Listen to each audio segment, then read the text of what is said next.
এই মজলুম জামাতকে দেখুন, যারা ফ্যাসিস্ট হাসিনার আমলে বুক পেতে দিয়েছিল রক্ত দেওয়ার জন্য নতুন বাংলাদেশে।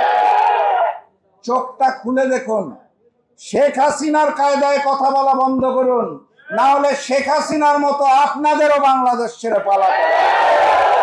সংগ্রামী সাথী এবং বন্ধুগণ, বক্তব্য দীর্ঘায়িত করব না, শুধু আহ্বান জানিয়ে যেতে চাই, আগামীকাল 3 তারিখ আন্দোলনরত 8টি দলের শীর্ষ নেতাদের বৈঠক আছে। বৈঠক থেকে কঠোরতম কর্মসূচি আসছে। রাজপথে নামার জন্য প্রস্তুতি নেন। নভেম্বরে এই গণভোট হতে হবে এবং আমরা আদায় করে ছাড়ব ইনশাআল্লাহ।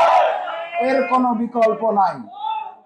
আগামীর সংসদ হবে ইসলামের সংসদ, আগামীর সংসদ হবে কোরআনের সংসদ, আগামীর সংসদ হবে জনগণের সংসদ।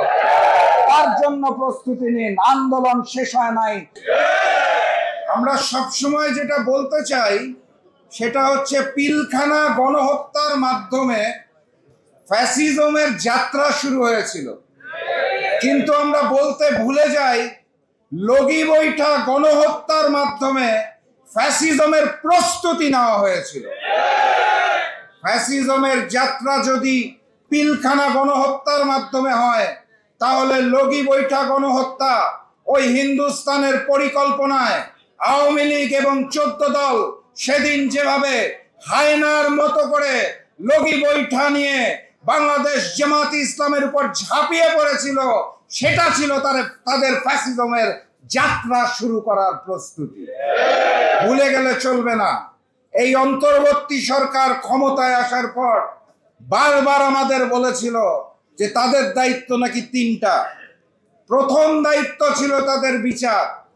আমি তাদের ধন্যবাদ জানাই, তারা জুলাই গণ অভ্যুত্থানের বিচারের কার্যক্রম শুরু করেছে। গতিটা ধীর, কিন্তু শুরু করেছে। কিন্তু একই সাথে সাথে তারা অন্যান্য গণহত্যাকে অবহেলা করেছে। আমরা অন্তর্বর্তী সরকারের কাছে আশা করেছিলাম তারা জুলাই গণহত্যার মতো লগি বৈঠা গণহত্যার বিচার কার্যক্রম শুরু করবে। আমরা আশা করেছিলাম তারা পিলখানা গণহত্যার বিচার কার্যক্রম শুরু করবে। আমরা আশা করেছিলাম তারা শাপলা গণহত্যার বিচার কার্যক্রম শুরু করবে। আমরা আশা করেছিলাম বাংলার মাটিতে মোদি বিরোধী যে আন্দোলন হয়েছিল সেই গণহত্যার বিচার তারা শুরু করবে। আমরা আশা করেছিলাম আল্লামা দেলোয়ার হোসেন সাঈদীর যে রায় দেওয়া হয়েছিল, তারপরে বাংলার রাজপথে যে গণহত্যা হয়েছিল সেই গণহত্যার বিচার কার্যক্রম তারা শুরু করে। কিন্তু আমরা অত্যন্ত দুঃখের সাথে লক্ষ্য করছি, তারা শুধুমাত্র জুলাইয়ের হাজারো শহীদের রক্তের বিনিময়ে যে মসনদে বসেছে, শুধুমাত্র জুলাই গণ অভ্যুত্থানের বিচারটাই শুরু করে দিয়ে চলে যেতে চায়। আমরা স্পষ্ট ভাষায় জানিয়ে দিতে চাই, শুধুমাত্র জুলাইয়ে গণহত্যা হয় নাই, শুধুমাত্র জুলাইয়ে শহীদ পরিবাররা আত্মনাদ করছে না, বাকি সকল গণহত্যার বিচার বাংলার মাটিতে করতে হবে ইনশাআল্লাহ।